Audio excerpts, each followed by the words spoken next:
The desert is silent. The river breathes. And somewhere, between the whisper of the reeds and the cry of an ibis, a new god waits to be born. For the ancient Egyptians, a coronation was not politics. It was not ceremony.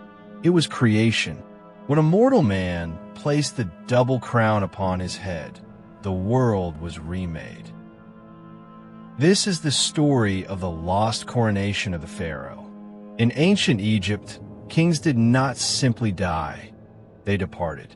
Their passing marked the end of order, the end of Ma'at, the sacred balance that kept chaos at bay. When a pharaoh's final breath left his body, the kingdom itself seemed to fall still. Priests prepared the royal corpse with care, wrapping it in linen, anointing it with cedar and myrrh. The scent filled the chamber like memory. Beyond the curtain, the air waited, grieving, uncertain, yet knowing destiny was calling. The old world had ended. The new one had not yet begun. The coronation could not happen at once. The stars had to align. Priests of Heliopolis studied the sky, waiting for the light of Ra to strike the temple stone at dawn. Only then could the new cycle begin. The Nile was calm that morning. A single royal boat glided across its surface, carrying the air from the palace of the dead to the temple of life. Crowds lined the riverbanks, silent as they watched. They knew they were witnessing rebirth. Before he could rule, the air had to be purified. At the river's edge, he knelt while priests poured sacred water over his head. "Be cleansed of mortality," they whispered. "Be washed of chaos."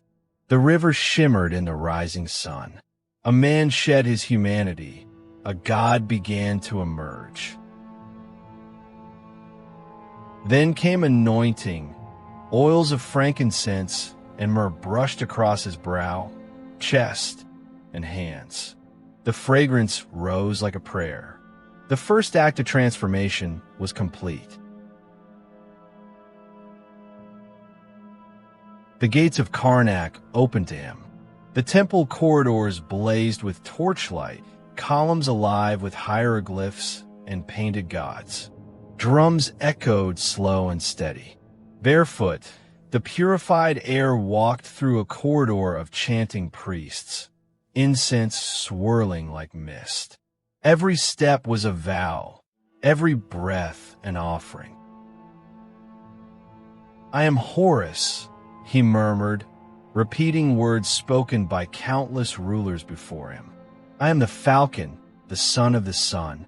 At the end of the passage, the high priest awaited with 2 crowns in hand.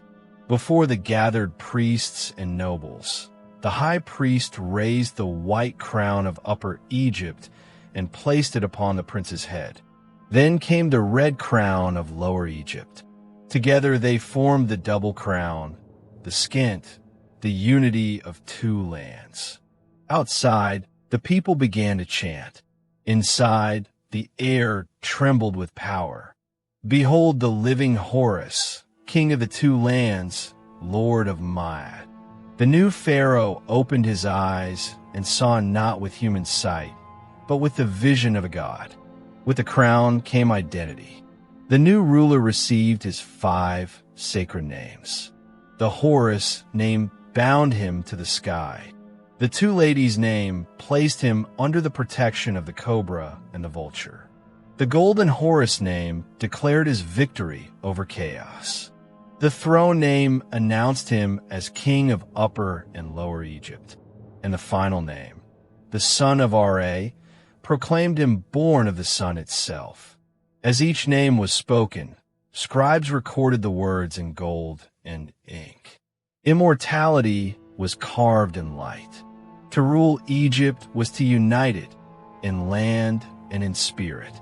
The pharaoh performed the ritual of the 2 lands. In one hand he held the lotus of Upper Egypt. in the other, the papyrus of the lower. He bound them together with a golden cord. 2 lands, 1 heart. 2 crowns, 1 soul. In that act of binding, Egypt itself was made whole again.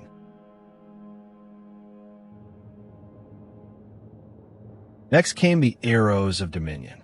The pharaoh took his bow of ebony and gold and faced the 4 horizons, north, south, east, and west. At each direction, he loosed an arrow, proclaiming his rule over all creation. My power reaches every shore, he declared. I'm the son of the sun. The arrows vanished into the bright sky like streaks of flame. With them, his reign began. The gods themselves had to acknowledge their new representative. In the dark heart of the temple stood the statues of Amun, Osiris, and Horus. The pharaoh approached bearing offerings, bread, beer, and incense. He bowed and spoke softly. May I act in your name? May I bring light to the land as Ra brings light to the sky. The smoke curled upward. Witnesses later swore the eyes of the statues seemed to glow, and the floor itself hummed with approval. Outside, the city erupted in celebration. Musicians played flutes and drums. Dancers whirled in the dust. Children scattered lotus petals along the temple road. For the people, this was not merely a royal event. It was renewal. Egypt lived again. The pharaoh appeared upon a golden balcony, the double crown shining in the sun, his arms raised in blessing. Below, thousands bowed as one. Even the Nile seemed to pause in reverence. When the festival ended and night fell, the pharaoh stood alone on his balcony, gazing at the stars reflected in the river. Each point of light was a god watching, a reminder of the bond he now carried between heaven and earth. The double crown felt heavy upon his head, not as burden, but as destiny. In the hush of the desert, he spoke quietly to the darkness. I am Horus. I am Egypt. I am eternal. The wind stirred the river reeds. The torches burned low, and the divine order, Ma'at, was restored once more. Centuries would pass. Dynasties would rise and fall. Temples would crumble, and the desert would reclaim the roads of kings. Yet somewhere beneath the sand, the story remains. The memory of a day when a man became a god, when the world was renewed, when order triumphed over chaos. This was the coronation. This was rebirth. This was Egypt's lost rite.